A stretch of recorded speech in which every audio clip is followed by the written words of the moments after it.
அனைவருக்கும் இனிய புத்தாண்டு நல்வாழ்த்துக்கள். Welcome to 2024. குழம்புல போடுற மிளகாய்த்தூள் ஆச்சி எப்படிடா ஒரு வருஷம் போச்சுன்னு புலம்பிட்டு இருக்கீங்களா? இந்த வருஷம் உங்களுக்கு அற்புதமான வருஷமா இருக்கும். ஜனவரி மாசத்துல ஜாம் ஜாம்னு இருப்பீங்க. பிப்ரவரி மாசத்துல பில்கேட்ஸ் அளவுக்கு ஆவீங்க.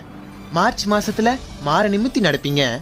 ஏப்ரல் மாசத்துல ஏடா கூடமா பண்ணுவீங்க. மே மாசத்துல மென்மேலும் வளருவீங்க. ஜூன் மாசத்துல ஜுரம் வந்து சாவீங்க. ஜூலை மாசத்துல ஜோனு மழை வந்தாலும் ஆகஸ்ட் மாசத்துல ஆகாயத்துல பறப்பீங்க. செப்டம்பர் மாசத்துல செருப்படியும் வேளாம். அக்டோபர் மாசத்துல ஹார்ட் அட்டாக்கும் வரலாம். ஆனா நவம்பர் மாசத்துல நல்லா ஆயிடுவீங்க. டிசம்பர் மாசத்துல டெத் ஆயிடுவீங்க. அதனால எப்பப்ப எங்கெங்க என்னென்ன நடக்கும்னு நம்ம கையில ஒண்ணும் இல்ல. கஷ்டத்தில் இருப்பவர்களுக்கு நீயும் கொடு ஒரு பங்கு. பிகாஸ் எல்லாருக்கும் ஊத போறாங்க ஒரு நாள் சங்கு. இந்த வருஷத்துல யாருக்கும் பண்ணாத நீ தீங்கு. பாழா போன இந்த உலகமே ஒரு போங்கு. இனிய புத்தாண்டு நல்வாழ்த்துக்கள்.